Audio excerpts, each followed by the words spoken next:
You are now listening to the Minority Trailblazer podcast. Let the story begin.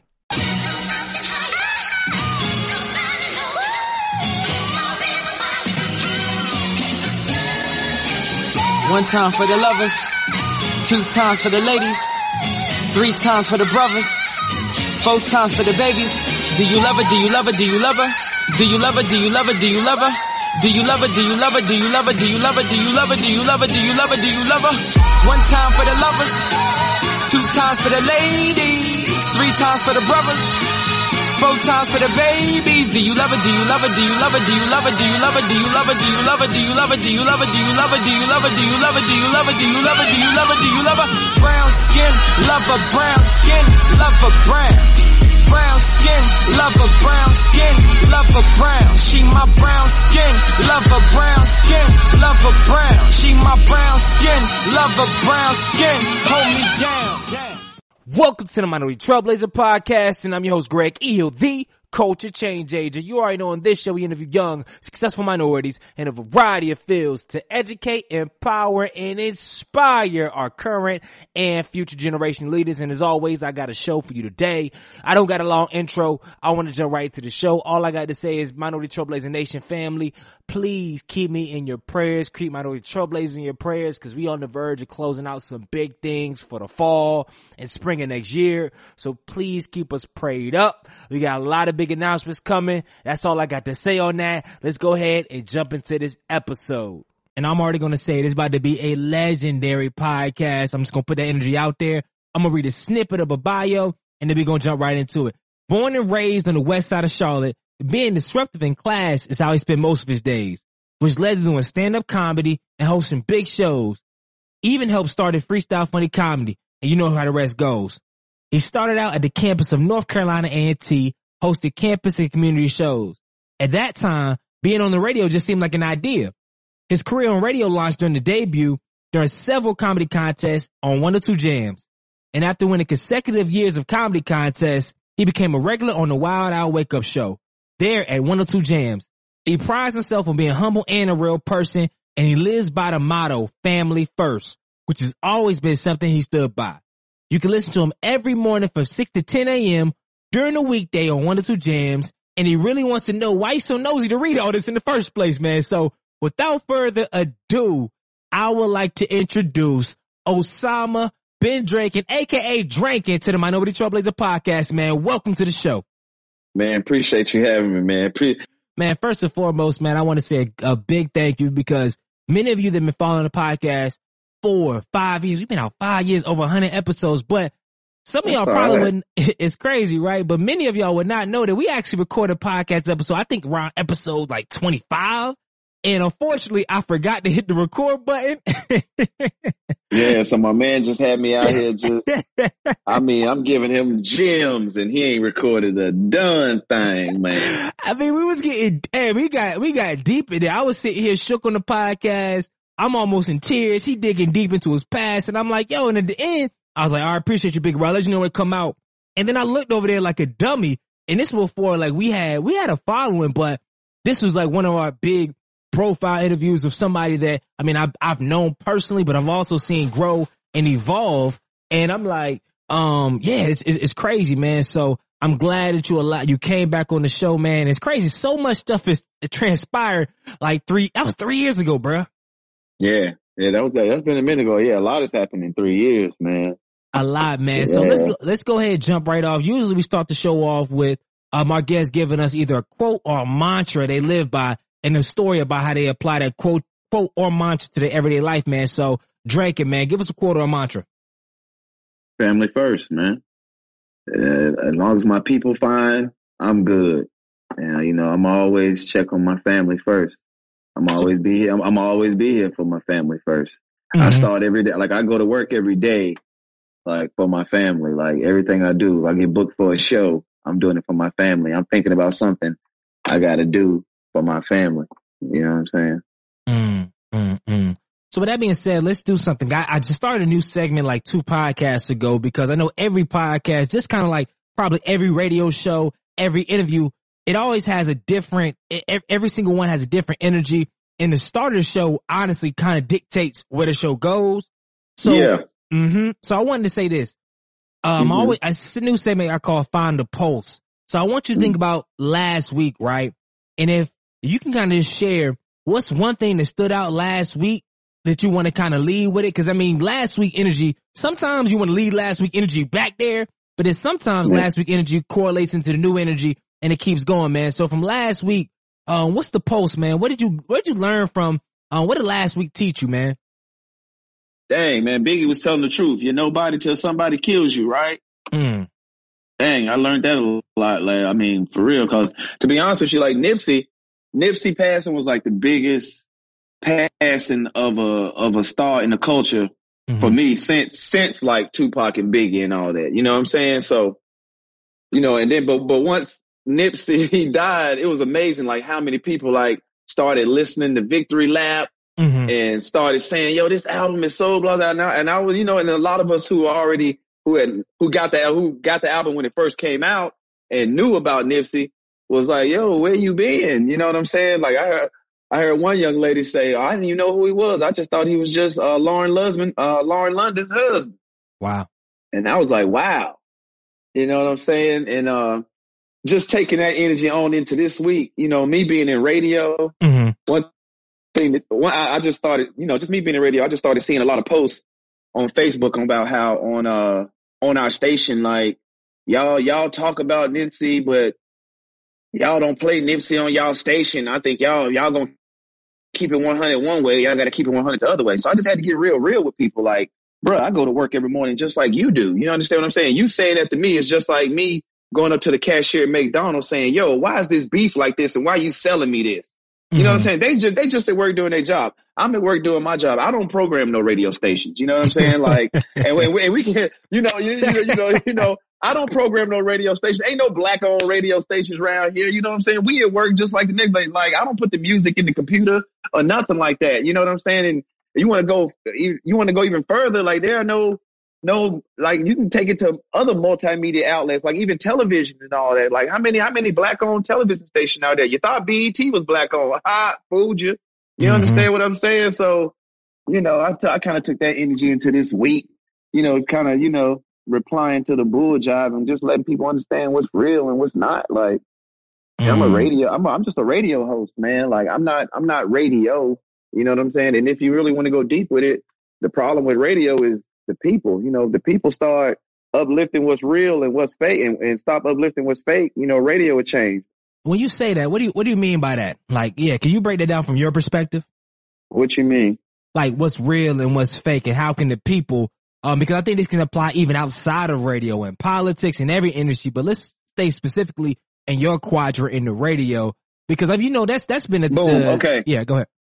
But just like right now, we're in the age right now where, like, Greg, you could be doing music, right? Well, I just say me. I say me. Say if I'm an artist or I'm doing something like that. You know, the best way to get your stuff looked at now, Greg, not through your actual talent, but you doing some shenanigan on the internet. Look at everybody. Like, everybody's been doing some kind of shenanigan. Then next thing you know, a week or so later, or that week, they got an album or something, or a song dropping, or you understand what I'm saying? Or they plug and they blah blah. But you know, but you have a lot of artists out there who they ain't got to do all that, man. Their music speaks for itself. Like boom, for example, Nipsey.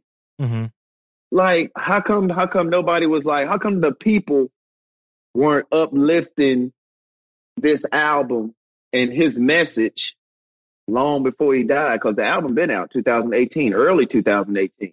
Yeah. You know what I'm saying? And I'm not speaking to the people on the West Coast, but I'm talking about the people across, you know what I'm saying, across the nation. You know what I'm saying? Like, it's a lot of, and I'm not gonna call artist names, but it's a lot of artists out there who I think are just trash, but yet still you see all their songs on the top pop charts and all the charts and all this whatever. And don't get me talking about the charts, because I think the charts are some bullshit itself. You know what I'm saying? You know what I'm saying? You got people who selling out shows, and people coming to support their music all day, but yet still you trying to tell me that it's not they not doing nothing because they not up there in the number top 10 on this little chart, whatever. Mm-hmm. That chart can kiss my ass. Yeah, man. So I know we just jumped in the pool quick. My bad. Yeah, we just jumped in and started going on something. That's how we supposed to do. That's how we supposed to do to cut all the fluff. Because I mean, at the end of the day, everybody has heard a lot of podcasts, a lot of interviews. But I always try to stay current. But with staying current is always good. Like you said, look at the past. So I'm going to give you the floor, right? Because your journey to radio has been a lot different than most people would ever know. And also probably more different than you ever would have thought either. Yeah, I didn't even see it. Yeah, so can you play, and I'm just going to give you the floor because this is what you do for a living. I want you to share with our audience because some people, once we post it, they're going to be familiar with you, but some may not. And some may be familiar with you, but not familiar with the journey. So now, I want to give you the floor to tell us your journey. I first got to A&T, had my head on straight. Everything. I went to school to be a nurse. Like I was a nursing major coming in. Yeah, nurse. Wow. Nursing major. Drankin. Yeah, that's me. Nurse. Yeah, nurse Drank, right? So, I mean, I'm going through my course, I go through my freshman year. Everything's good. I'm doing the regular old college stuff, partying, school, enjoying college. The summer comes up and me and my homies from Charlotte, we like, nah, we ain't trying to go home. We on our own. We want to be up here in Greensboro and live. You know what I mean? So we get an apartment. Probably wasn't the best decision. We got an apartment in a spot called English Village. Oh, now man. it's the hood. It's the projects basically. You know what I'm saying? And the price of the apartment let you know it's the projects. It was a 3-bedroom, 1 bath for $365. So we ended up probably paying. We was paying like $120 a piece a month for rent. me and my two of my other homeboys. But that's not where it gets, I guess stupid. Going into the end of the summer, Cats was, we didn't really want to work like that going into summer and going into fall, starting the new year. So, we hustled with some weed and stuff back home and stuff like that, but we ain't really never done no hard trapping, as you would say. Yeah. But this is like so touch. But just so happened, I had a homie who lived down the block in the projects, and he was the man. I guess he was that dude, and he had to work. And he put me on. So basically, I was a sophomore nursing major at A&T, going to class, and then I'd be coming back to my apartment in the project selling crack. Wow, yeah, wow. And the only thing that really stopped me, I guess, from doing it like that was me getting robbed. I just got on with my man. He gave me an 8-ball, came back. I got rid of it. You know what I'm saying? And me and my 2 roommates, we was walking back down to his apartment and we was going to re-up, you know what I'm saying? But he ain't had no more, you know what I'm saying? So we sat there and chilled for a minute, blazed the L, whatever. And we left and we was walking back to our apartment. Now, mind you, we some new kids on the block. Like we first of all, we from Charlotte. And then another thing, we in the damn hood of Greensboro, but we ain't from Greensboro. So we don't really know nobody but him. Now, so we walking back to our apartment. All of a sudden we get around to our apartment and this dude roll past us on a bike. And when he get past us, he jump off the bike. When he jump off the bike, this dude pull out a gun. What? Off the bike? Just jumped off the bike, pulls out a gun, like, yo, who y'all niggas get up, blase, blah, blase, blah. So immediately I get naked. I'm talking about, I take off my shirt, my shorts. I'm standing in front of this dude with drawers on. Word up, like in a matter of seconds. You know what I'm saying? Cause I ain't had nothing on me. You know what I'm saying? But my roommate, he had the money for the re-up, whatever. And all I had was dang on key to the apartment, which we was right in front of. But he didn't think we lived there. He thought he was a dude. And just to fast forward a little bit, he hustled from the same dude we was hustling for. He just didn't know it. And he thought we was some rival dudes coming over there on his turf, taking his sales. You feel what I'm saying? So he was robbing us. And for real, the look in his eye, he really wanted to lay us down. For real. He really wanted to lay us down. But as he was robbing us, we giving him like whatever, and he looking at us, and I'm like, yo, we ain't got nothing, bro. Like, we stay right here. And I opened up our apartment door with the key, and opened the door, and then he look at us like, what? Cause he really looked at us baffled, like, what the hell is going on? These niggas stay here. Cause he didn't really think he was robbing nobody that stayed here. He thought he was robbing some cats who was out here selling all his turf. So he pushed us in the crib, tell us shut up, blah, blah, blah, blah, blah, shut the door, and he's gone. Now, whole time, my neighbor's looking out his window. He sees this. He comes into our apartment, knock on the door. He got his gun. He's just laughing because he done saw me get butt naked in front of this dude that's trying to rob us, pretty much. So he laughing, chuckling again. But then, so fast forward to the next night. We're sitting in our apartment, and we get a knock at the door. It's the dude who robbed us the day before. Wow. So, of course, we on 10, like, what in the world? You know what I'm saying? So, dude, we open the door, and dude gives us all our money back. Wow. And like, my bad, I ain't know y'all was blah, blah, blah. Like, he ain't know, like, we was, you know what I'm saying? Like basically, he was saying it, like, my bad, I ain't know y'all was hustling for, you know what I'm saying, for my dude, too, blah, blah, blah. He gave us our money. But after that day, I was straight college. Like, I was, like, done with it. Wow. Like, I was done with it. I was like, nah, I'm done with it. Like, and for real, within a month, me and one of my friends, we moved out of that. We moved out of there and we moved to some more, college style housing. But my other homie, he just stayed there and thugged it out for a while. He didn't sell no drugs and nothing, but he was just working, just thugged it out because it was a cheap place to stay. Mm-hmm. But now, so anyway, fast forward, I'm nursing major. I get to 3 years of nursing. I'm like, I'm not doing this nursing crap.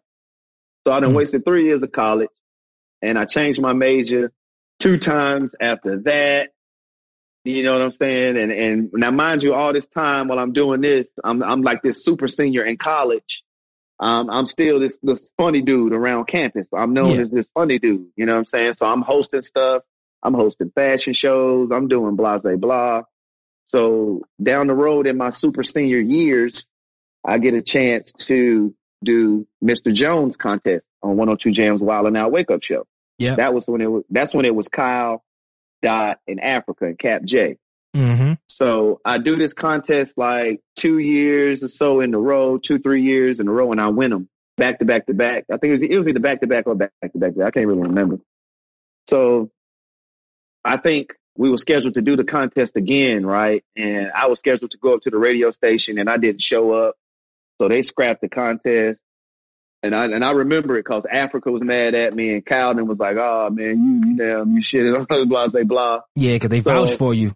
So, but they still knew me because I wanted, the Dots, they still knew of me because of that. You know what I'm saying? Because of that, and I used to call up to the radio station in the morning all the time. Mm-hmm. So now, fast forward some more. I'm out of school.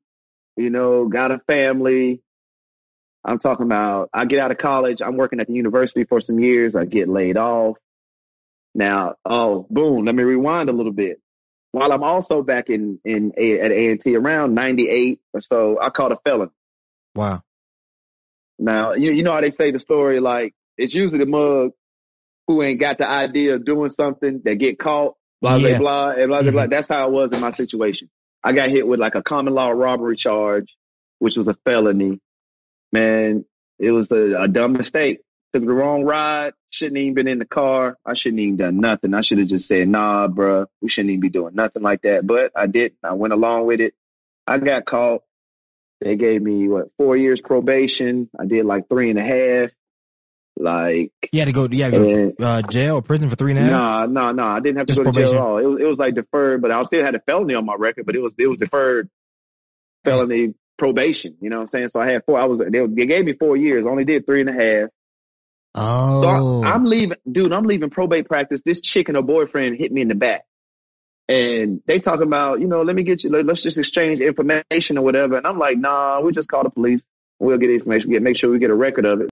Cause they had hit me and my car really wouldn't start too good again. Like it was messing up kind of sort of. But anyway, police come and they take everybody information. All of a sudden the cop walk up to me and he's like, yo, put your hands around on the car. Blah, blah, blah. And I'm like, yo, what's up? And he like, you got a probation violation. And I'm like, shit. So I'm in jail that Saturday all day, that Sunday all day.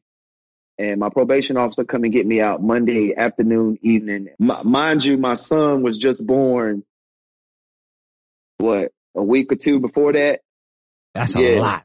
Got a probation violation, don't know it. So boom, go through all that. I get off probation, all that. Every life is good. I got a job after school. Of course, I just said that. working at the university. I get laid off, and that's when shit hit the fan. Like, you know, I'm a felon. What the fuck I'm gonna do? Mm-hmm. I was flying on the radar. Shit, everybody at A&T loved me. They gave me a job once I got out of school. Hey. But once I got laid off, shit, that fucked it up. So, pardon my French. But this is real life. Yeah. But so I'm from job to job, and during that time, the whole group home thing was popping. Everybody had group homes, and that was a felon's haven right there, because they didn't mind having felons do the work, because it really, you know what I'm saying? I don't know why, but that felons got hired like nothing to do group home residential counseling work. That's what they call it in the group home. Mm-hmm. So I was from group home to group home, and shoot, that got whacked. And I finally got a part-time job at Food Lion, and I got my line brother. Big shout out to Jason Keith. He had some lawn equipment and some trucks. Mm-hmm. And we linked up together, and I started a lawn service under his name, or under his business name. And both those two jobs kept me afloat. So here I am, I'm out here. I ain't tapped in. I ain't seen radio. I ain't seen comedy. I ain't none of this. I'm out here just getting it, just hustling for real. Cutting grass in that Food Line. Word, boom. And that's what I was doing. And I was talking to my cousin Nikki. She was friends with Darren. Of course, I was cool with Darren too, because we were all Aggies. And Darren and B-Dot and Burpee had started a comedy show at the Comedy Zone called B3. Yeah. Burt Brand and B-Dot, some B-Dot brand. It was one of those three. You know what I'm saying? But they started a show. And she had hollered at Darren, and I kind of got linked with Dot. And I linked up with him, and Dot, they had a show in December, and Dot gave me 5 minutes to open. Yep. So I opened up that 5 minutes, and I killed for 5 minutes. It was good. It was good. I killed. It was good. And after that, me and Dot linked, and I linked with Darren, and I linked with Bert and Bean. So we all linked up, and Dot, and big shout out to Ray Shaw at 50. They already had the idea of building this comedy show, this comedy group, which led to what was called the Freestyle Funny Comedy Show. Mm-hmm. So here I am. I cut grass, and this was when, and for real, like this is early Twitter, this is early Instagram, this is early Facebook, all that. You know what I'm saying? All of that. Cause this is around 2000, what? 8? Yeah. This is around then. This is around, cause Freestyle Funny, we came about in 08, 09. Y'all been grinding for almost 10 years with that? Oh, no. We're 10 plus now. We're 10 plus. Wow. So that's coming. We doing that. And mind you, I work at Food Line in the morning, and I'm cutting grass, and we're doing our every third Sunday Freestyle Funny comedy show at the Comedy Zone. Mm-hmm. Now, in us doing that, we're building a buzz locally. Of course, we started building this buzz locally because Dot was on the morning show. Yep. You know what I'm saying? And B Dot has this comedy group, which was all four of us. Bean, me, Darren, and Bert. So we were getting this local buzz. This local people were coming to us. Like our shows we started from like 12, 11 people at a show to it being 50 to 75, then 100 something, then next thing you know, the Comedy Zone was packed. Mm-hmm.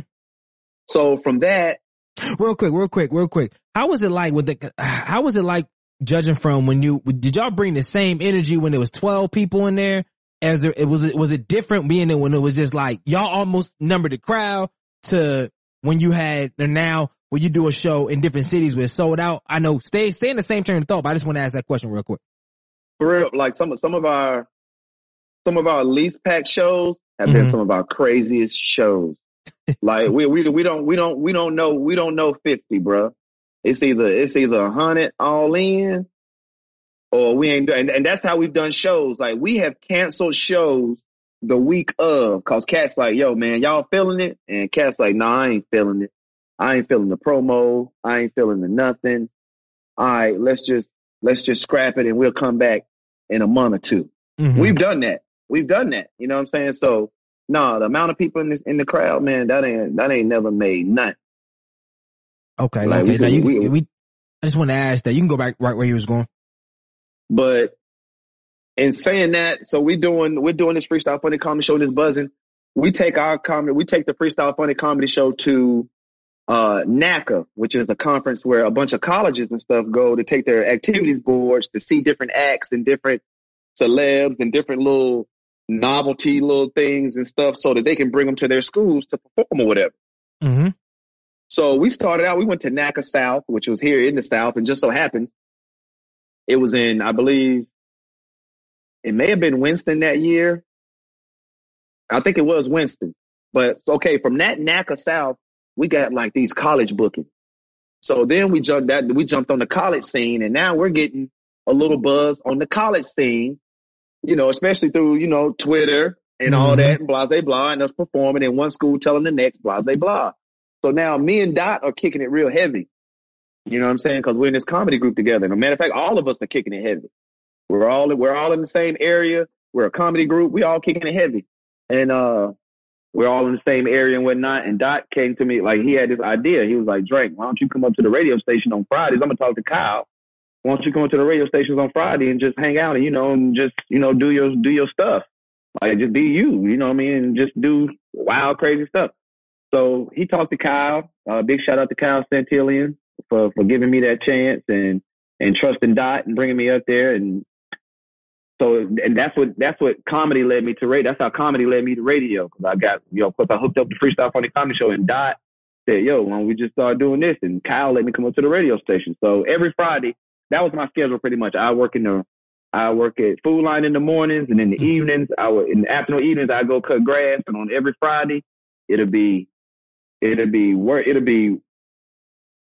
radio station in the morning, probably Food Line in the afternoon after that, and then I go cut grass, Friday evening. So that was my schedule for a minute. But as I'm doing this on the radio on Friday, I'm starting to get a little buzz around, you know what I'm saying? And working at Food Line, I used to do all these little silly videos and post them on Instagram. You know what I'm saying? Just me singing in the produce, or me saying something wild and crazy on the microphone and stuff. And that was getting a little buzz locally, blah, blah, blah, blah, blah, blah. So it just pretty much got to the point where, of course, Kyle was let go from the radio station, and then they gave Dot his own show. And Dot, I was the first person Dot said, you know what I'm saying? Like, yo, they gonna give me my shot, blah, blah, blah. I know I want you with me. And we was rocking out. And actually Roxy came about, after like our second, maybe third audition of a female, probably our third audition. And man, from the jump, it was like straight chemistry. Drink, rock, and beat up, man. It was straight chemistry. All three of us together was just like Kool-Aid, bruh. Man, that's Kool-Aid, sugar, and water. So now we got that. Now you on, this is when you transitioned to 102 full time? Like, when did you make that transition to doing, because I know I just had Morgan McKenzie on the podcast, and she's been an intern for almost 8 years, and she's still waiting on the full-time slot. So when did you make that transition into this really being a career? Yeah, and Dot always tell me all the time, he's like, yo, how you came into radio is unheard of, bro. Like, people usually intern for years before. Like me, I wasn't even, I guess you can't even say I was an intern. Like, I was actually like on the air every Friday for like 3 years. Every Friday morning, I would be on the air with them for 3 years. Like, I know I wasn't getting paid or nothing, but shoot, I was on the air for 3 years, bro.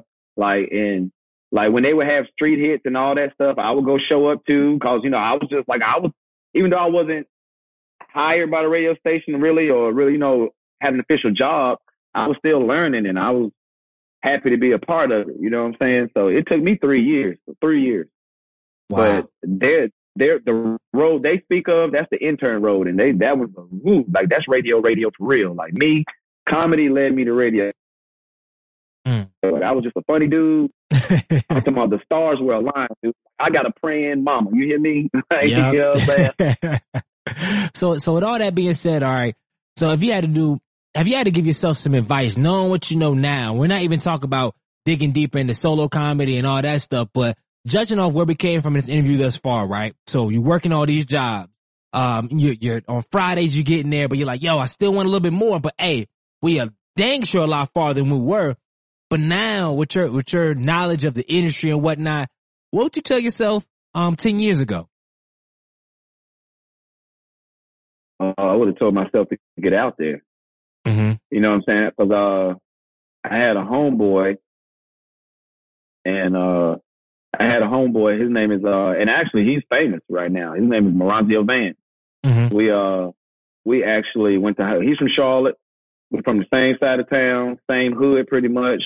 High school, we used to ride to school together and all that. But we went to A&T for a little bit, and he used to tell me all the time, like, bro, you ought to do this comedy too. I'm doing these plays. I'm about to get out here. And I'm like, blah, blah. And I was like, go ahead, bro. You know, I'm in the college life. You know what I'm saying?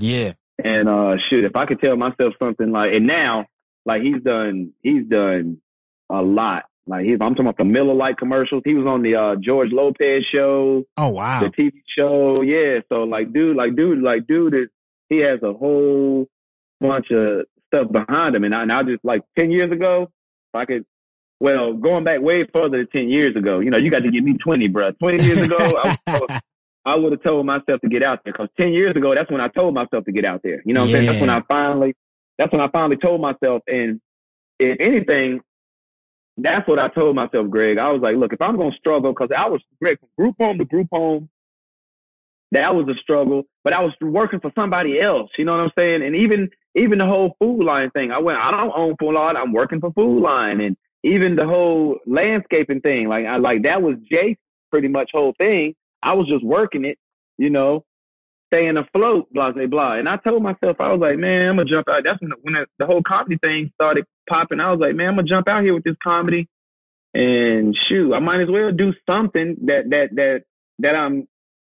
me. You know what I'm saying? If I'm going to struggle out here, at least I can struggle doing something that's me. You know what I'm saying? And shoot, after we started doing that comedy started paying. When the comedy checks started getting bigger, I started cutting back my hours on the dang on Food Line. When the comedy checks got a little bit bigger, I started doing the landscaping. Then it was just Food Line. And once one comedy gig made me more than that 2-week period at Food Line. Yeah. And I just started going to Food Line whenever I wanted some, you know, just keeping it real. Whenever I wanted some, you know, extra weed money, bro, I would go to Food Line and work, bro. You know what I'm saying? When I just wanted some extra change, I would go to Food Line and work. Other than that, man, I knew I had a college comedy, because like I told you, like Freestyle Funny we had a local show every third Sunday, so I knew I was gonna get a little bit of change from that. And if we had one college gig in 1 month, like that one college gig paid me more than my Food Line check, and we were usually having 2 and 3 per month. So I was like, man, I might as well just go ahead and just scale back on this Food Line and just hustle this comedy thing. You know what I'm saying? And especially once I got on with the radio, Food Line was done. It was done, and I wasn't looking back. You know what I'm saying? I wasn't looking back. So here's this. Before we get into because I have some specific questions on the comedy piece and how you prepare typical days. But I think I want to ask you this though, because, and this is for all, specifically from a man out there in this entrepreneurship lane, because you probably had a different perspective, because while you are working at Food Line, you're doing this, you're still a husband, you're still a father. So how, from a leader of the family perspective, did you keep you mentally strong when at times you probably may have not been the breadwinner at times? At times you may have not been, to society's perspective, the man that you really wanted to be, working the job, but still you have to be a leader of your sons, and you had to lead the household. So what's your take on this? Because a lot of men, because you look at the date out here, there's a lot of black women or men, or women in general, that are leading their households. And sometimes, you know, back in the old school, as the man, you're supposed to do X, Y, and Z. So how did you mentally stay strong and lead your household during those times where it wasn't all sunny? Well, two things. One, bro, you got to love yourself out here. Like, I don't Like, I don't care. Like, I don't give a damn where I am in life. Like, I could get unemployed, all my money gone, on the street, homeless. Ain't nobody gonna talk down to me because I love myself. Like, and I'm not gonna feel bad if I ever feel bad or down on me. You know what I'm saying? So that's one thing. I never got down on me. You know what I'm saying? I never got down on me because I always knew I was somebody. I knew I was just looking for my shot. Like, I'm gonna keep on hustling, do whatever I got to do to bring some money home. And on that second end of it, man, I found me a good wife.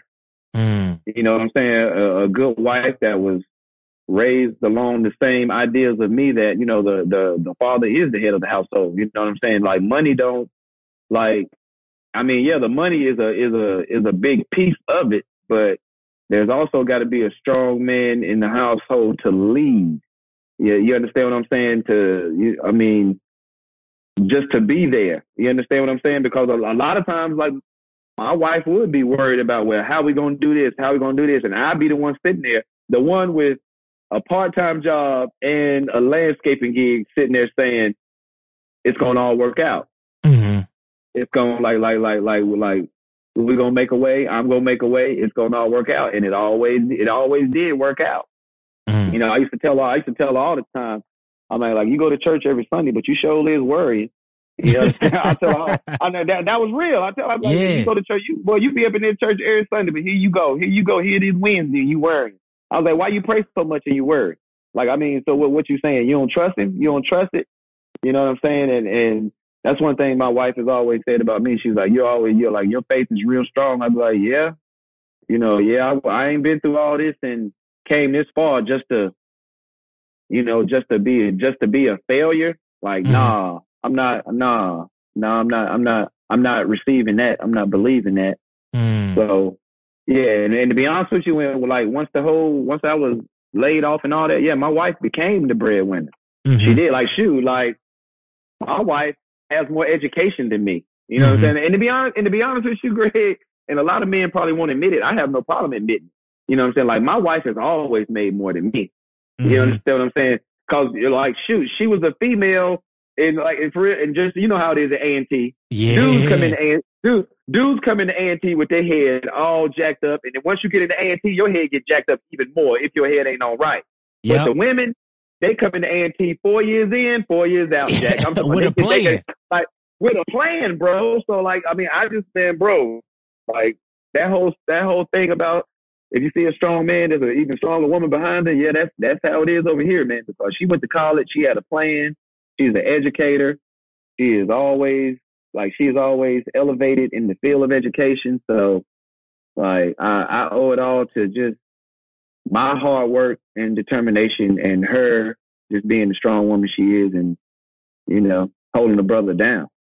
And on that note too, and stay right here, because that's one thing that I always admire, even the first time I met you, is that you just had that inner confidence and a demeanor that it wasn't no question you was going to respect you. It wasn't no question that, honestly, 9 times out of 10, you was going to listen, just because some people have the voice or that frame where you're like, I got to listen to this dude. I should listen to. And it's like, so let's take that to raising your children, right? And raising a son, even during this time, all right, because you working hard as you can, but that's one thing I think you mentioned, that you was always present. You was always present. So how can, and this is a lesson to all our younger brothers, because we have, our typical range is like 27 or 25 to 35.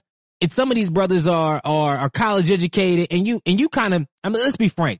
Sometimes you see a different energy from a college educated brother and a street dude, or not even a street dude, but dude that didn't grow up, around that type of energy. And you see a different confidence, not based on how much money I make or what I do, because that's sometimes what we see. And even honestly, when I grew up, even though my parents, they didn't go to college, but I went there and see I had good grades, and I suffered from a lot of stuff around my middle adult years, because I attributed my success not to who I was, but to what I was doing, my grades. But then I always had brothers that I grew up with that didn't come from a 2-parent household, and they just had a natural swagger. They would holler at chicks, do all this stuff. Like, how did you get that? So, but that being said, how do you teach that in your sons to have that confidence and have that masculinity? But also too, for my brothers out here that maybe didn't come up on that side of the tracks and struggle with kind of just, that self-love piece. Like, what do you have to say to that?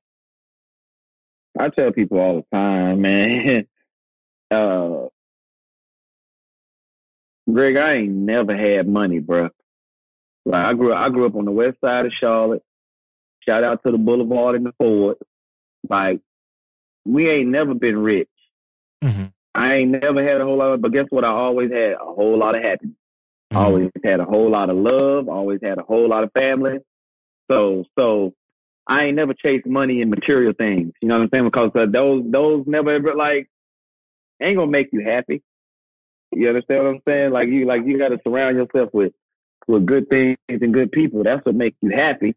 So I just wanted to say that first because you were talking about the whole confidence thing and all that, man. You know what I'm saying? Like, and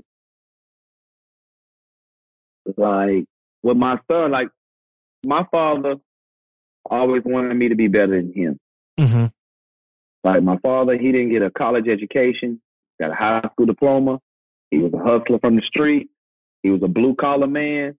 He know how to make a dollar. You know what I'm saying? But he always told us, like, y'all gonna push a pencil. Like y'all not gonna work hard for y'all. I want y'all to be better than me.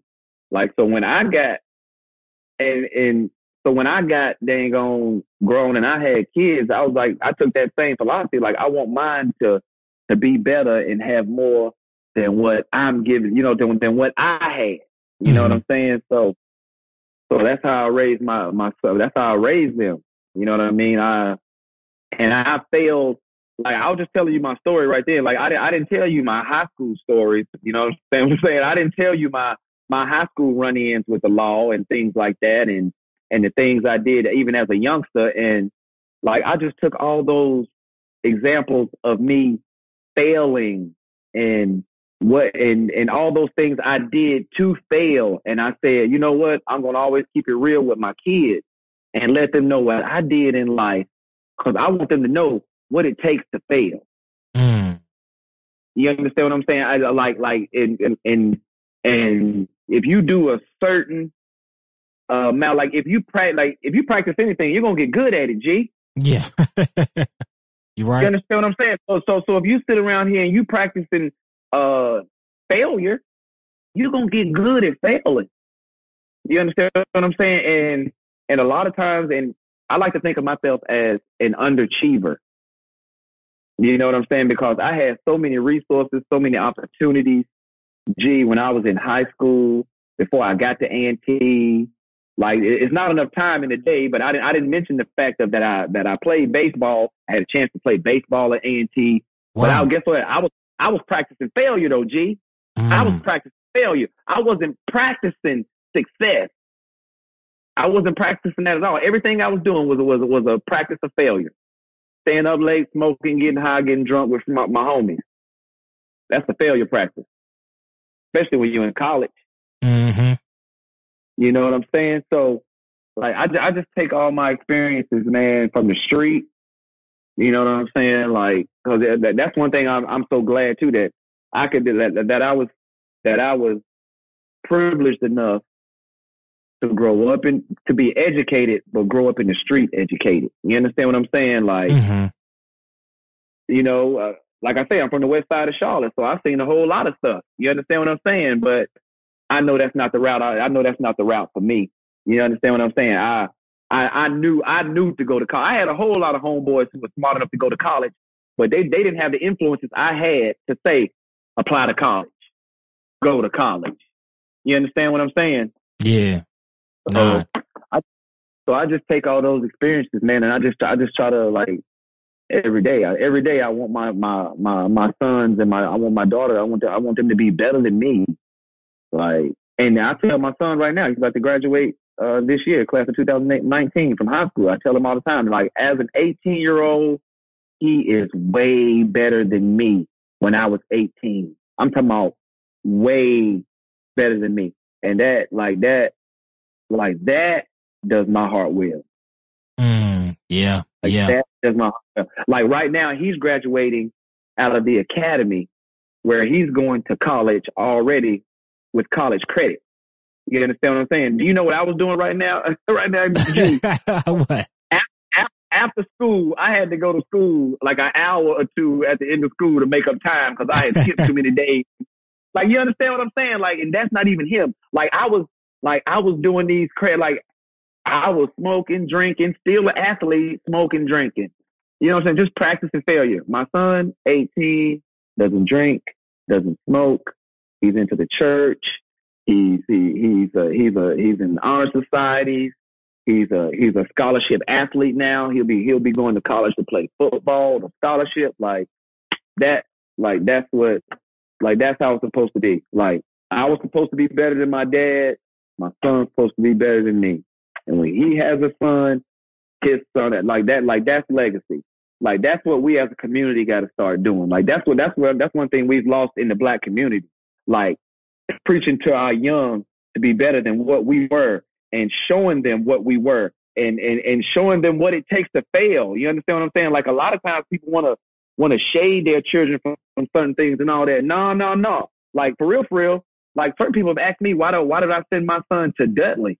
Like, because it's a Black school and, you know, it has this stigma being this and whatever. I'm like, well, I mean, I want my son to see the yin and the yang. I want him to see the yin and the yang.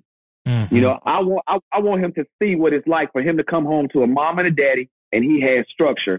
And then to have a friend who doesn't have the same upbringing at home and they're just all over the place. You know what I'm saying? And it's just, but then you have those other kids who have the same situation and they're not. Mm-hmm. You understand what I'm saying? Like, I don't want him to just, you know, no, it's already like, you know, he's not growing up in the same streets I grew up in. You understand what I'm saying? Like, I live in a little community. Like, bro, in my community, I pay homeownership dues. You understand what I'm saying? I want him to get some. I want him to, you know, to see the other side, you know, cause then once he get older, then, you know, yeah, my son's going to want more for his life, but he'll also have compassion for those who's struggling. You understand what I'm saying? He'll also know to reach back and grab somebody who's struggling, you know what I'm saying? Cause that's another thing we done got away from as a community. Yeah, man, you hitting on a lot of great topics, man. So as we shift and get, I was gonna add, you know, everybody laugh at the crackhead, but how many people actually done got somebody off crack? You know what I'm saying? Yeah. It's kind of, you know, I mean, I don't know why I use that analogy, you know what I'm saying? But it's real though, because I mean, at the end of the day, if we look at our family situations, many of us that listen to this podcast, we don't have to go too far in our own family for majority of us, to find that. Like, I go, my uncles, and that's immediate uncles, like, for real, like, that is in Milwaukee, getting hit by that, and it's just, and they still on it. Like, alcoholism problem, it's a lot more to uncover, and I think, we do ourselves a disservice when we only showcase certain individuals or certain characteristics, but not showcasing everything. Yeah, I'm saying so.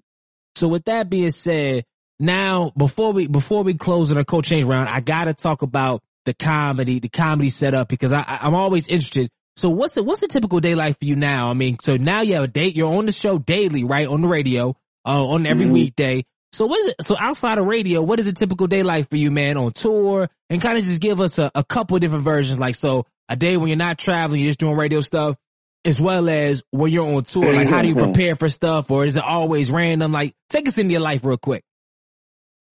Man, just every day, like, you know, I'm up at like 4:30. Good God. And I get ready at 4:30, get ready probably in about, I'm a dude, so it'll take us no longer than 30 minutes, 30 minutes. Yep. 5-7 minutes in the shower. 5-7, yep. Yeah, slap on some shea butter, you know, brush the teeth, all that, yada, yada, yada, grab something, we out. But, you know, I'll get to work by 5:30 or so. We'll chop it up a little bit. Show starts at 6 to 10. After that, you know, we do some promos, hang around the station until about noon. And then my day gets pretty much boring, G. I come home, I play some Call of Duty. I may go kick it at the homie's house, go to the gym, work out until like the day kicks back up. That's when everybody's getting out of school around, because, you know, my kids in sport. My daughter, she's in track right now, so around 5 or so, either I go pick her up or she'll be coming home, or I'll be going to a track meet. You know, that's usually back when football season was in. Of course, you know, I go over to the school, watch my son's practice, or Friday nights, that was always game night.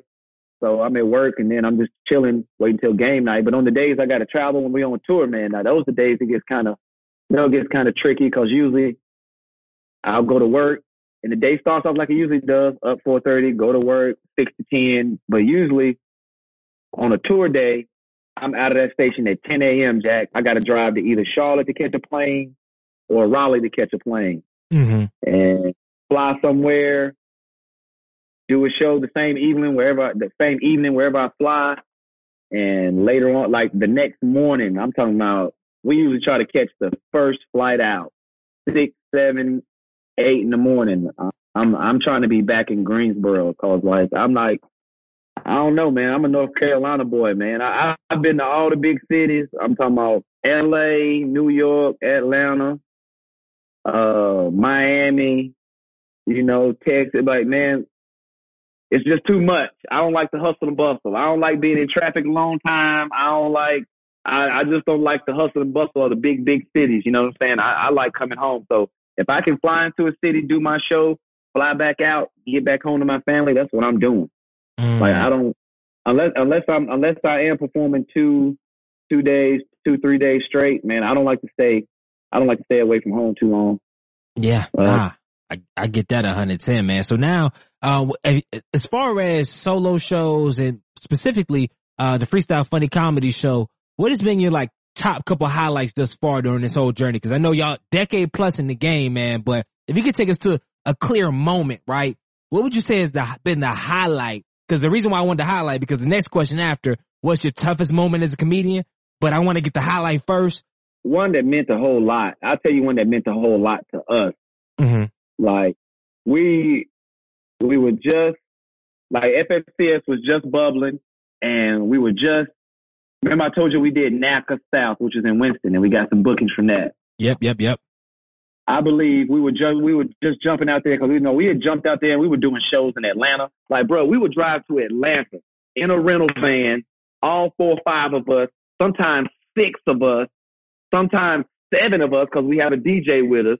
Like, we would ride down to Atlanta to do a show, drive back, and we really only made $40. So really, yeah, but it was us putting ourselves out there on the scene in Atlanta. Like, we were out there, like we were out there. So boom, one time we did a show in Atlanta. We drove down to Atlanta, did a show. Right after the show in Atlanta, we were driving to Peoria, Illinois, to do NACA Midwest. Mm-hmm. 13 hours. So we drove 4 or 5 hours down to Atlanta, did a show, back in the van, 13 hours to Peoria, Illinois. Now, we drove 13 hours to do NACA Midwest, and Peoria, Illinois, like, that is all white. Mm-hmm. I'm talking white. So we go and we're showcasing. This means we're going to get 15 minutes. It was either 10 or 15 minutes to do our comedy show. Now, mind you, this is 4 guys. And, our comedy shows last an hour and a half. We got to get this down to 15 minutes. So at this time, I believe Bean had probably just made Wildin' Out. Mm-hmm.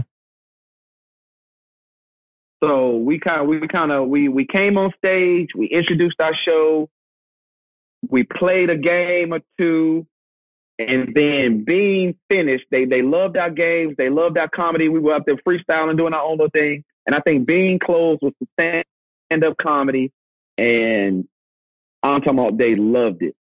Like a whole theater full of white students, pretty much. Because this is Peoria, Illinois. It was a bunch of, you understand what I'm saying?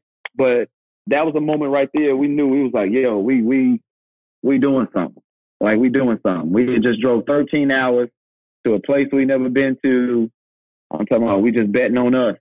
And from that 13-hour drive there, 13 hours back to North Carolina, I'm talking about, we probably got, I'm talking about the bookings were out of the wazoo. Wow. So, like, the bookings from colleges and stuff from the Midwest and around that area and blah, man, they were out of the wazoo. Man, that's that. And that kind of really, after that, now you got into because y'all still do NACAs, correct? Well, yeah, actually getting back into it. Yeah, we had stopped for a little while, but now we're getting back into it. Getting back into it because you can, man, that NACA thing, man, that thing is heavy. You can get in there and be on that circuit for years. Mm-hmm.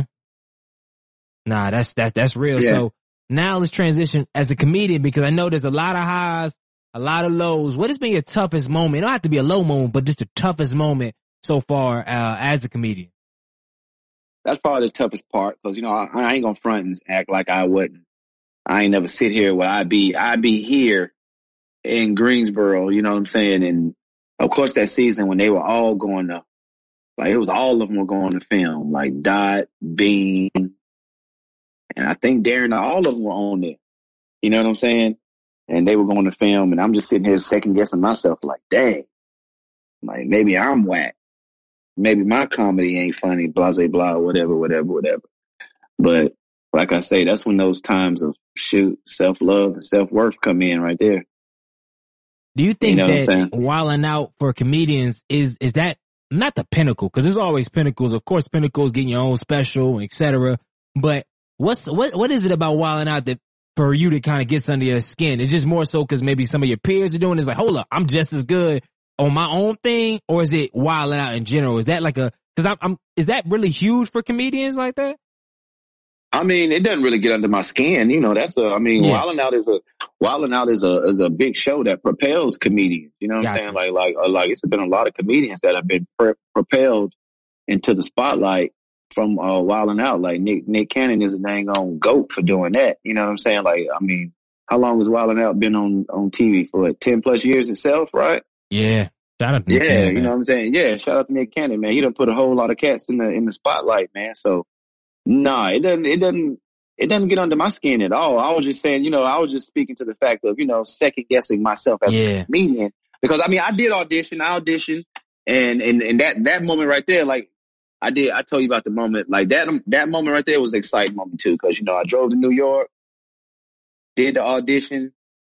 I don't even get to New Jersey after I left the first audition, and they're sending me an email saying that Friday I got a callback audition. So I fly back that Friday and I do the callback audition, and I really didn't feel bad about it because I did well in the audition. In my audition also was Justina Valentine, the redhead chick that's on there right now. Oh, okay. Now, of course, she rap. She a rapper. Even in the audition, she didn't really have any jokes. But she had hella bars though. She was rapping, which I thought was odd. You know what I'm saying? I thought we was here to joke. You know what I'm saying? But I made that callback audition, and from our audition, the only person they did take was Justina. She was the only one in my audition who they took. So, and looking at the star Justina is, I was like, man, I don't feel bad. Yeah. Came in right behind Justina. I don't feel bad about that. But it was a great experience. You know what I'm saying? It taught me a lot. You know what I mean? It taught me a lot. One thing is, a lot of times, I felt like, TV is not about, anyway, I ain't gonna say all that. But yeah. We get you. I grew from it, because it wasn't like that was the only audition. I had others like, joking off and whatnot. But, yeah, I have to say that's really been the only low of my comedy career, just having that shot at stardom, if I can say that, but then, and just being right there so close and not, you know what I'm saying? But even still, man, just to been in some of the theaters I've been in, and to work with some of the people, even though I haven't been on Wildin' Out, I've still worked with some of the big name comedians that have been on Wildin' Out. Like, I've done a show with Michael Black. I've hosted a show with Michael Blackson perform, Jess, and I've worked with B. Simone a whole lot. Of course, Carlos, Bean, DC. So, to be honest with you, I feel honored that some of these comedians even, let me work with them. You understand what I'm saying? Like, because I don't have the TV behind my name. I'm just Drank. You know what I mean? And I got jokes, and they respect me for those jokes. Man. So with that being said, like, where do you, as far as the future, I know the way your personality is, it seems like honestly every single day I'm on radio, I'm doing what I need to do, I'm being there for my kids. It's already settled. But as far as this, your lane comedian, where do you want to take it? I mean, if you had it your way, of course, like, where do you want to take it? Where do you see yourself going? I haven't reached the height of my creativity yet. Mm-hmm. Cause, man, I just come up with so many characters on the radio station. Like, I do this character on the radio station named Cleavon, man. There's something with Cleavon. I'm gonna start writing some stuff for Cleavon. You know, of course it'll probably be on Instagram and all that. But as far as comedy goes, man, I had a old comic, a well-known comic told me a long time ago, man. He's like, this comedy game, man, is getting booked, getting checks, and paying bills, man. Shoot, keep working. As long as you go to bed at night, still respecting yourself, and you don't feel bad about nothing you had to do to get the money. Hey, man, keep working. So that's my goal as a comic. Of course, like you say, everybody wants to stand up special and blase blah, but how many comics actually get that? You understand what I'm saying? But what people don't see is there are hundreds, I would say, of touring comedians around the country who tour, and they make great money. You know what I'm saying? And I have dreams of writing for comics at some point down the road. So hopefully that'll show its head. Of course, I want to do film. I want to write my own short film. Like, it's just so much. I really can't. Yeah. But one goal is to be, just to grow in radio also. Like, we the 3 Live Crew, we feel like we have something that's just organic. You know what I'm saying? And it's great for North Carolina, but we feel like the whole country needs to hear it, or at least the whole region, if not the whole state. So what does that look like in radio? If we could talk about that for a second, what does that look like in radio? Because in my head, I was like, yo, y'all at the Pinnacle. Y'all one of the livest urban radio stations in Raleigh, Durham. But what does it look like at the Pinnacle? I mean, and Greg, that's a good question. Like, and like, for real, it is a good question because I'm not a broadcast communication dude. You know what I'm saying? I'm just a funny dude who got on the radio, and I'm learning this business as I go. You know what I'm saying? I'm learning it as I go. And a lot of, I tell my coworkers all the time, man, I don't trust numbers and all this. Like, you know how they come with the listening numbers of who listens to this. I'm like, how do y'all actually know what people listen to in their radio? Like in their cars or in their whatever. Like, I don't trust the numbers to really know whatever. But I don't know what it looks like, Greg, because, like I just said, I feel like 3 Live Crew is organic, and I feel like 3 Live Crew is the #1 radio show in North Carolina. Morning show anyway. You know what I'm saying? I mean, shout out to all those other nationally syndicated morning shows out there. But I feel like just here local, just homegrown, locally in this area, like those nationally syndicated shows just can't deliver the same content that we do. You know what I mean? Like,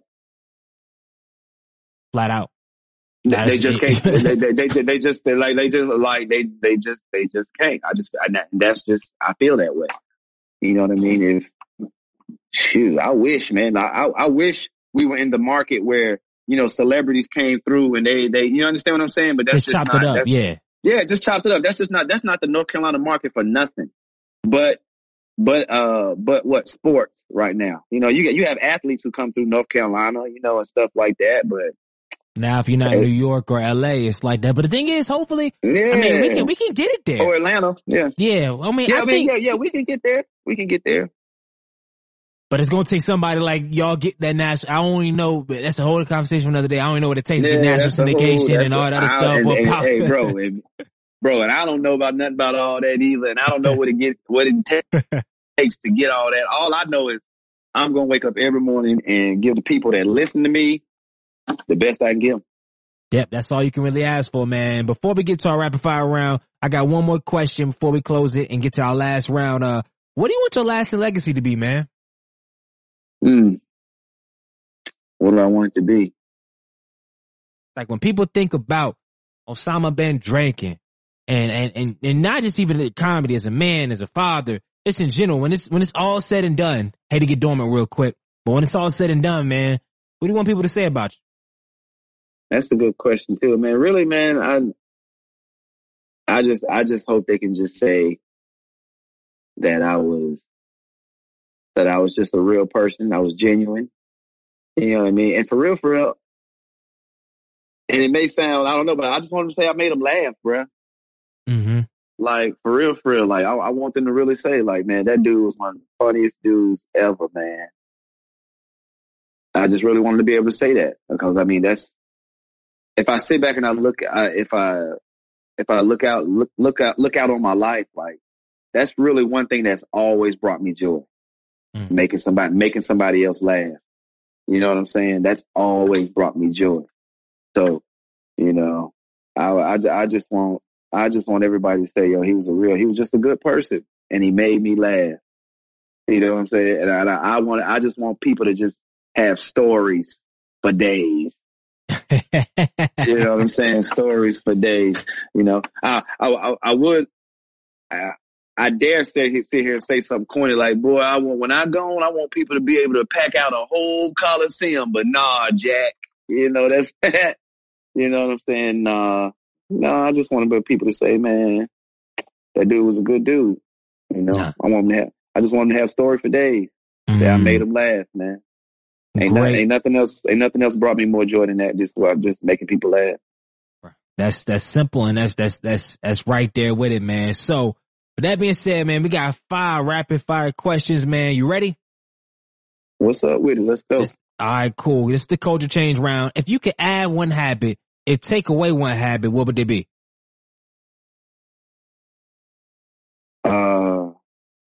Add one habit, take away one habit.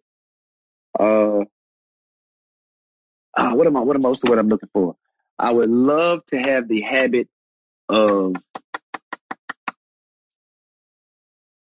oh my gosh, I want to say prioritize, not priorities, but done it, Greg. Why you asking me this? I want to have the habit of follow through. Interesting. I want to have the habit of follow through, because, man, like, as you can see, like, you just told me, what is your ultimate goal? Like, Greg, I got 50,000 ideas. Mm-hmm. I haven't followed through with as many of them as I should have. Mm-hmm. I just want to be in the habit of following through, because all the ideas I've had thus far, Greg, if I follow through with just a few of them, bro, my income would probably be triple. Mm. So, but yeah, and if there's one habit I could take away, I would take away the habit of smoking weed. And I know I know a lot of people wouldn't say that, but that's one thing I've always kept real with my son. Like I told you, my son, he's a scholarship athlete now. Like, I told him about how good of an athlete I was. You know what I'm saying? But I also told him about the day I started smoking weed, and how that day my interest in sports began to diminish little by little, every blunt, every joint, little by little, to the point where here I am, a senior in high school, and went from being a 3-sport athlete to a no-sport athlete. Man. And it wasn't that I couldn't play. It was that I played, then stopped playing. You know what I'm saying? Like, I told him the story like a few weeks ago of my tryout for basketball my senior year. You know what I'm saying? Went to the tryout high. After 10 minutes of scrimmage, I'm laying on the bench. I fell asleep. Woke up 10, 15 minutes later, like, where am I? Man, next thing needless to say, my name was on the cut list. You know what I'm saying? But it was just that habit of that. And I keep it real with him about it. I was like, now it ain't. I said, like, now it's to the point where it's just like, it's just routine. Yeah. You know what I'm saying? You understand what I'm saying? Mm-hmm. And do I let it hinder me like I did back then because I'm older and wiser? Nah. But that's only because I'm older and wiser. And just think about all the things I had to not do in order to be older and wiser now. Like, just think of all the times I was just lazy and blah, blah, and blah, blah. That's why I'm so old. But if I had been doing those things then and not smoking, my wisdom would be even greater than what it is now. You know what I'm saying? So that's one habit I take away. Nah, that's real, man. And I ain't gonna add no sauce to that. Who is your favorite comedian and why? And that's a hard question, but I just put it out there. Who and why? You mean just straight up off the stand up? Stand up, yeah, like, cause I wish we had, I'm not gonna go there cause I don't study comedy, but I like comedy cause speaking in comedy is synonymous to a certain degree. So I listen to a lot of old Richard. I listen to a lot of stuff, man. So I always like to talk to comedians about other comedians, but. Me too. Let me just go down the line of what I like about people. Can I do that? Yeah, let's do that. For their rawness, I love Robin Harris. Okay. I love Robin Harris. I love Red Fox. I love the Eddies, your Richard Pryors. I love all of them for their rawness. You know what I'm saying? I love Red Fox, Richard Pryor, Eddie Murphy, Paul Mooney for their ability to get on stage and be funny with their jokes on racism, but it's a crowd full of white folks and they got the white folks laughing at their own racism. You feel what I'm saying? Like, bro, I've always thought that to be just genius on how Paul Mooney can sit on a stage and talk cold shit about white folks and they in the audience laughing. But it's in a funny way though. Mm-hmm. And it's just it's just like, dude, I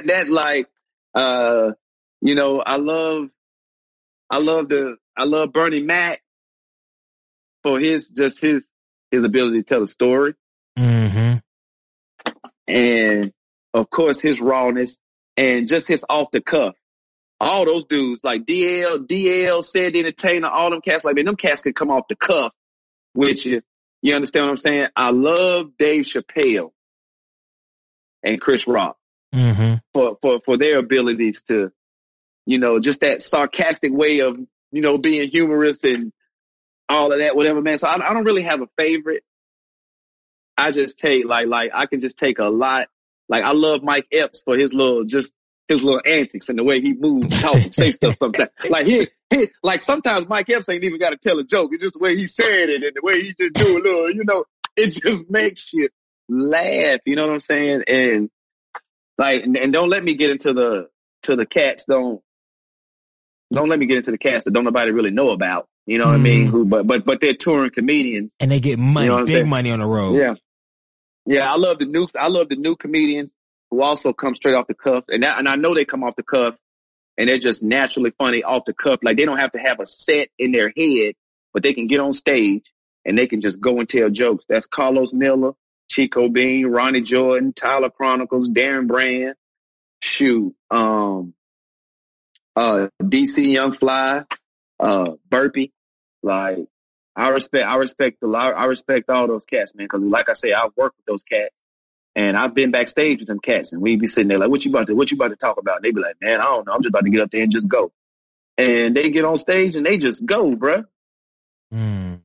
Question, right? It's not even on it, but I feel like you're in the mix cause you're an old school dude cause you started comedy probably a little later than a lot of cats, but you're still new school cause you're still kind of, you always had the comedy feature, but as far as the business, so you're it's kind of do you ever see yourself in kind of a weird space where it's like, dang, you missed the real social media era. You're in it, but it's like, damn, like if it was 10, 15, 20 years ago, you could have hit the social media way. You see people getting Netflix specials already.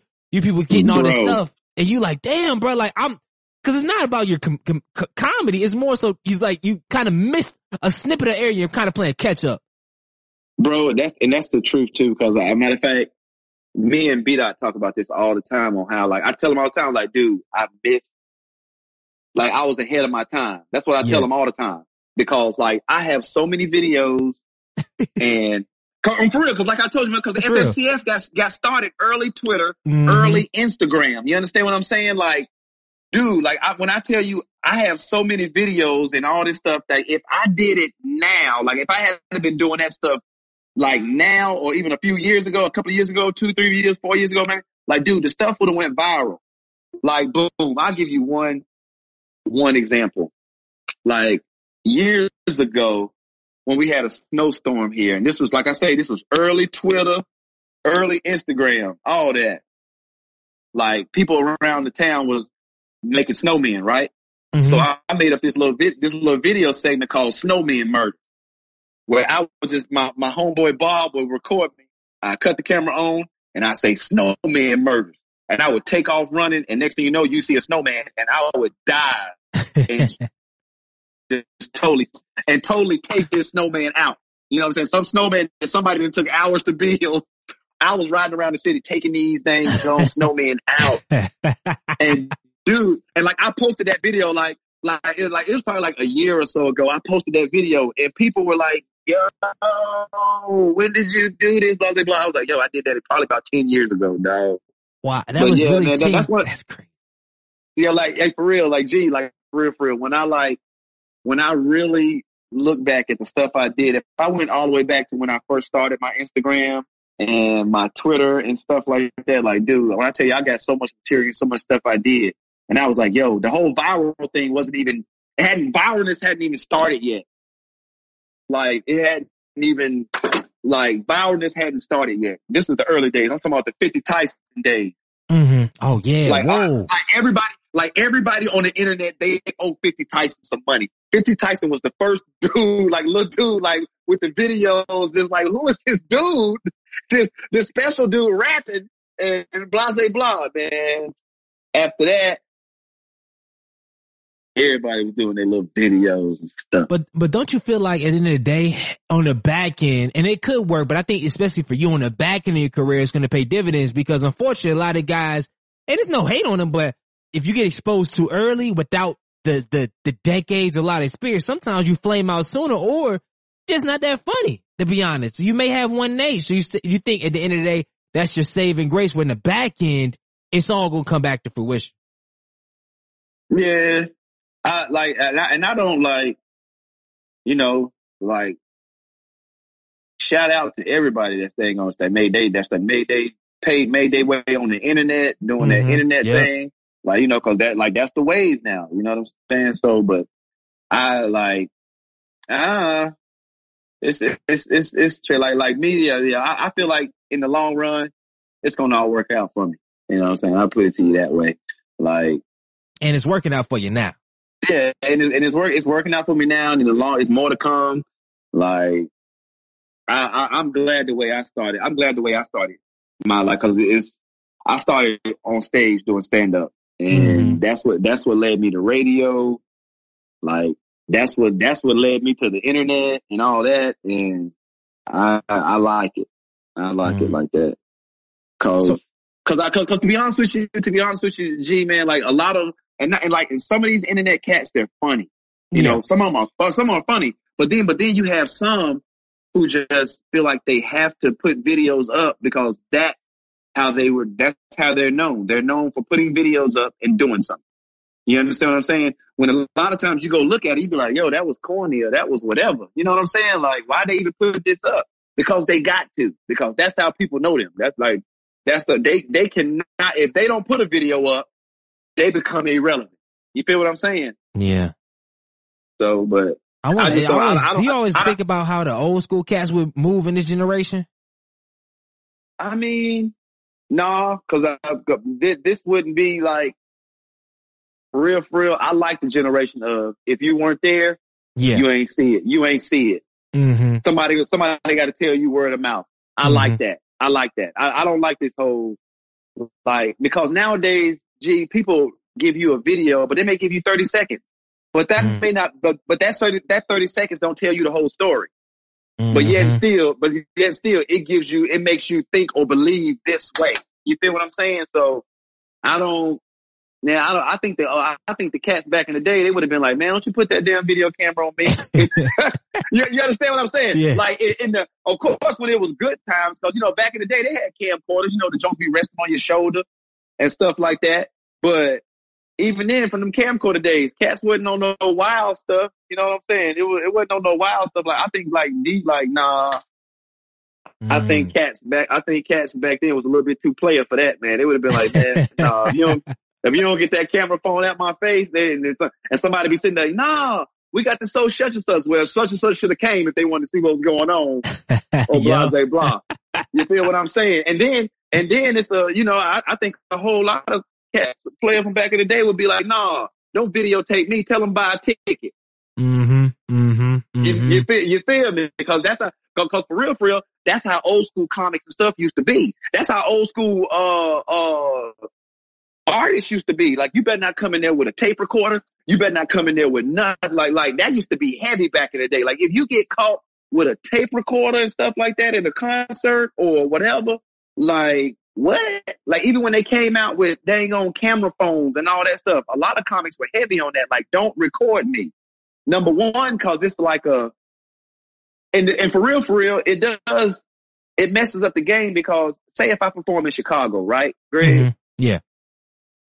Say if I got Chicago tonight on a Monday night, Wednesday I'm in Philly, Friday I'm in New York. Now, a comic can do a set in Chicago and do the same set in Philly, then do the same one in New York back in the day. Mm-hmm. And guess what? And it'd be as fun. The funny still be the fun. Nowadays, you can't do that. Why? Everybody got a camera phone, so they record you in Chicago. Damn. And it's all over the internet now. So by the time you get to Philly on Wednesday, brother, you done seen your set on the internet. Like, God damn. Like, so now you sitting there as a comic, you like, goodness gracious, let me come up with a whole nother 30 to 45 minutes of joke. And that's crazy. Depending on whether you the headline or whatever. So that's why I say, as a, like, I'm pretty sure these young comics and stuff, like, they don't mind, because that's their wave. You feel what I'm saying? But me, like, I'm kind of on the side of, nah, don't record me. You know what I'm saying? Because, like, just because I'm doing these jokes all week, that don't mean these jokes old. You feel what I'm saying? Like, you know what I'm saying? Like, I took time to write this whole hour-long set. Like, I don't want to do this, like boom, I can, like, nah. And how often do you write now? Like, do you have set time during the day where you write, or are you more the guys that you wake up, hey, I feel like writing today, I'm gonna write, and I'm not? I'm gonna tell you, but if you are a comic and a working comic, you better be writing every day, like every minute of the day. If something like, and I had one of my mentor, when I started doing comedy, I reached out to her. Her name is Simply Net. Big shout out to Simply Net. She added a 336.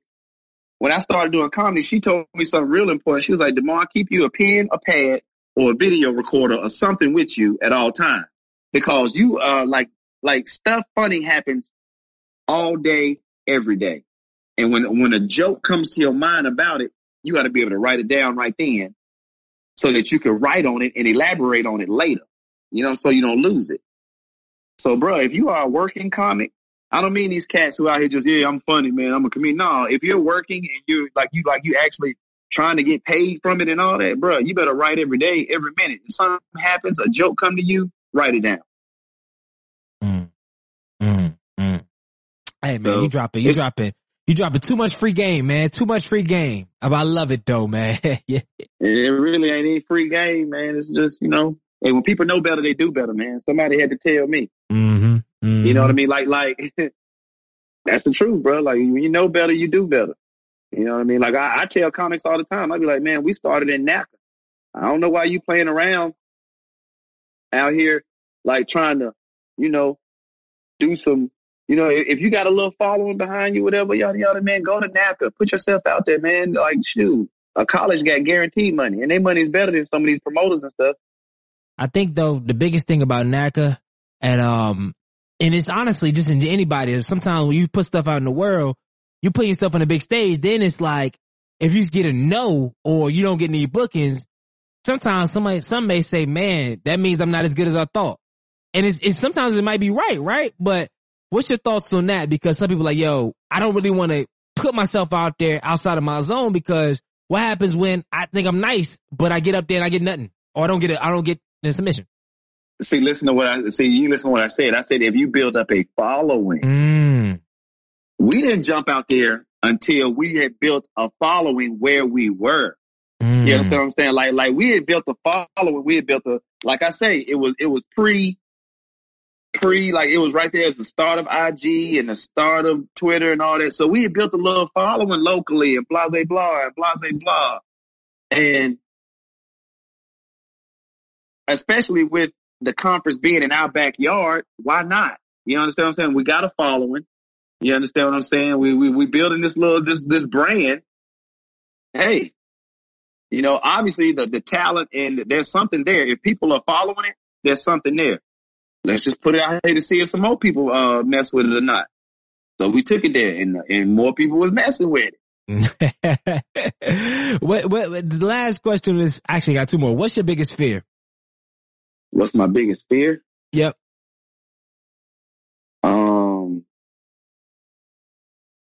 Since I've and I don't worry about nothing happening to my people and stuff like that. Cause like I said, I don't worry, but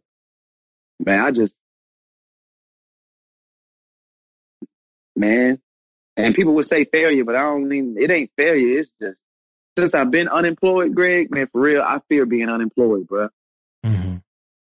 Like, I really do fear like being in that situation again, because I was employed, then I got unemployed, and just that whole, and that's what drives me like daily, for real. Like that's what drives me to be funny, for real. Because I see I have the talent. Yeah. So all I got to do is put the drive behind it, and we're going to be good, and I'm going to be good. You know what I mean? So that's one thing. Like, I don't ever want to be employed, and people like it when I'm funny. So guess what? I'm putting some drive behind it. And when I crack that mic every morning, I'm going to be funny. Say that, man. So rapid fire is done. I asked every culture change agent that this is the last thing of the podcast, man. If you could change one thing about society, most specifically our African American culture, what would it be and why? If I could change anything in our culture, it would be this whole thing of balling. Okay. Like, if you put balling in the Urban Dictionary for me, you know what the definition would be? It would be balling, and then would it be that little semicolon, whatever, that slash, whatever, or the hyphen, whatever. Yeah. It'll be balling. Then it'll say living beyond one's means. Mm-hmm. In the culture, it like that. That's one thing I would say, because everybody has this false sense of balling. You know what I mean? Everybody sees people balling on TV and in social media. And these are actually people who are actually balling. These are people who actually wake up and they don't have to actually punch a clock if they don't want to, because they're actually doing it. Now, in the culture, though, you see people who are trying to live these same lives, but really you're just living beyond your means because you're quote unquote balling. You want to ball. You know what I'm saying? I in our culture, I wish that brands didn't mean so much. Like, especially in the African American culture. Like, I wish brands didn't mean so much at all. Because I feel like as a culture, we just a lot of times, people just trying to keep up with the brand, and not and when they really could be, solidifying something, something meaningful for themselves, something down the road. Everybody wants to right now. They want to look good right now. You understand what I'm saying? But, no, that ain't how you living. If that's not how you living, living your means. You gonna ball later. You know what I'm saying? But right now, just living, that's just living your means. You know what I'm saying? Like, and one example of that, as far as I'm concerned, is like when I first started doing comedy, right?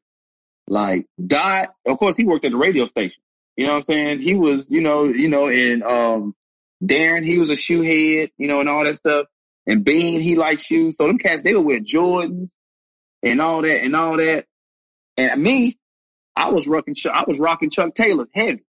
Mm-hmm. You know what I'm saying? And that became a thing. And then we have a show. I'd be like, yeah, man, I'm gonna give me some new shoes for the show. Them mothers already know what I was about to come with. I'm gonna come with some kind of new Chucks, bro. You understand what I'm saying?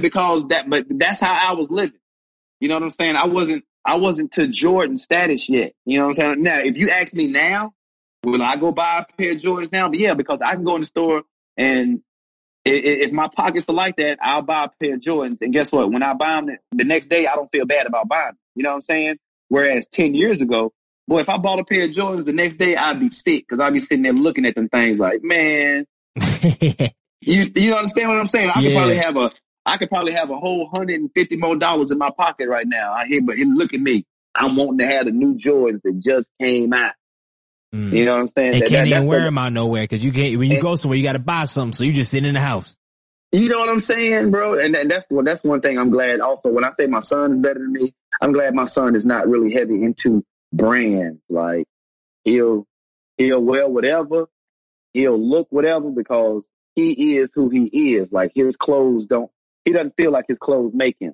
You know what I'm saying? Or his brands make him. You know, he is an individual first.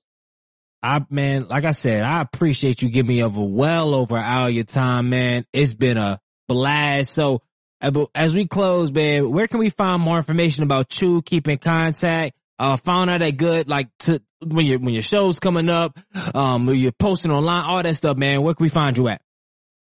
Look, stay tuned to my IG, man. Osama bin Drankin. That's on Twitter also. On Facebook. Same thing. I always post my flyers. I'm always posting where I'm going to be. So, and tune in Monday through Friday. 102 Jamz. That's 102.1. If you ever in the North Carolina area, I know all y'all probably in North Carolina, but somebody listening right now, they ain't. You know, tune in. We on the radio.com app. All at it. Say less, man. Minority Trailblazer Nation. All that information will be on the show notes. And as always, I need y'all to do two things for me. Number one, make sure you subscribe, tell a friend to tell a friend. Number two, make sure you change the freaking culture. Good night.